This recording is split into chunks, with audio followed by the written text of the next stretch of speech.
Welcome back, everybody, to 31 1980s horror movies for Halloween, where I'm counting down my favorite horror movies from the 1980s.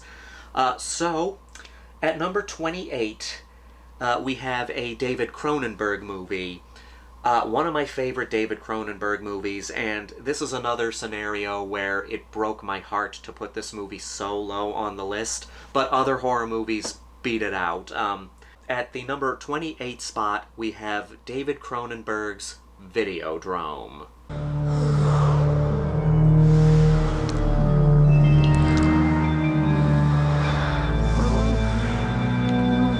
Death to Videodrome, long live the new flesh. We got another body horror movie here. Just, what can I say? I love body horror. And every horror fan knows that David Cronenberg is the master of body horror movies. And Videodrome is one of his best. This is another odd movie, much like the last movie we talked about, but it's odd in a good way. Videodrome stars Ed Woods as Max Wren. He's this TV program director, and he runs a channel that specializes in content that other channels don't show, like sex and violence and stuff like that. And one day he comes across this signal that shows this very violent film. It looks like a genuine snuff film. It's incredibly realistic. Where do they get actors who can do this? Oh, help me. I think he wants it. Come on. It's worth checking out. As he searches for this program and tries to find the creator of this program, he encounters this signal that affects his brain and also affects his body.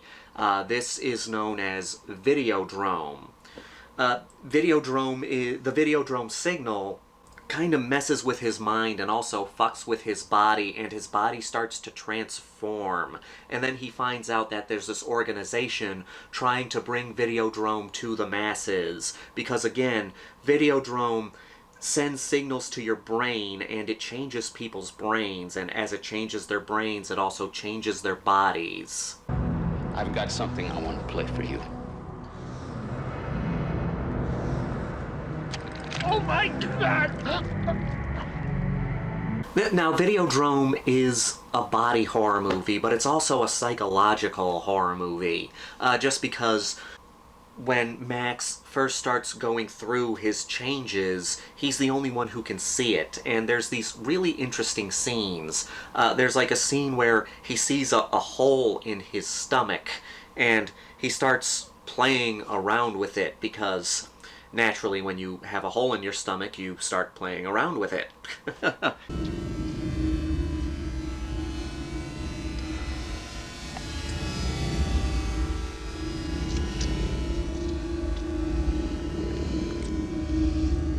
Now, a lot of people say that's weird. It's like, why would someone start playing around with a hole in their stomach? But I don't think it's that weird. Like, how often do you have like a hangnail or something and you play around with it? How often do you have a scab and you can't help but pick at it every now and again, even though you're not supposed to? How often do you bite the inside of your cheek and then your tongue starts playing around with the wound?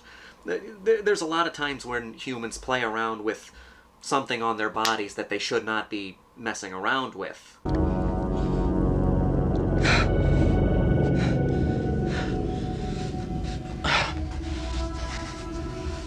What I like about Videodrome is the character of Max Wren. He's a sleazy guy, but he's not a bad guy. Yeah, he likes to show pornographic imagery and violent imagery to his audience, but you can tell he's not a bad guy. Just because someone is sleazy doesn't mean they're a bad person. It just means they enjoy some rather titillating material. I live in a highly excited state of overstimulation. Listen, I'd really like to take you out to dinner tonight. And there's an interesting mystery going on, you know, like, what is Videodrome? Why are these people creating Videodrome and sending it out to the masses? We get some really good body transformations here, but they're very simple body transformations. Like I said, sometimes it's a hole in a stomach, sometimes Max's hand starts to transform. The thing about Videodrome is it does deal with some interesting ideas. How society deals with TV, how television can affect people's minds.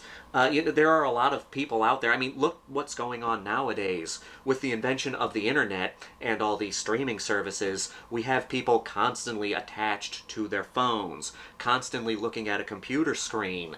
It's very rare that you will see people doing something and not either have their phone playing some music or playing a video, or having their computer playing something while they're working in the background. I could feel the visions coalesce and become flesh. Uncontrollable flesh.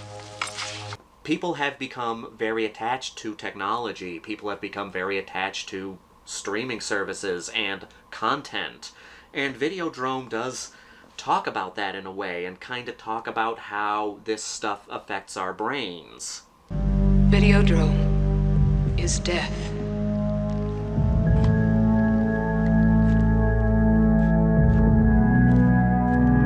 I am not the kind of guy who is able to get too deep with this kind of stuff. There are a lot of videos on YouTube that will talk about Videodrome better than I could talk about Videodrome.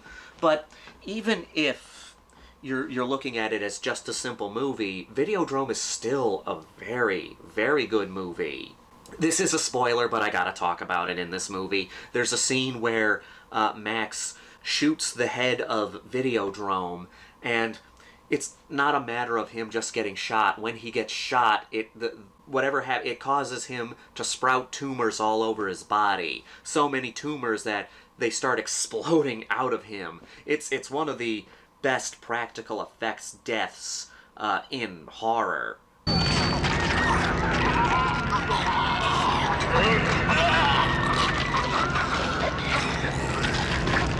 Body horror fans will love Videodrome, I think. I mean, if you're a David Cronenberg fan, you've already seen Videodrome. Videodrome is one of his most notorious movies. I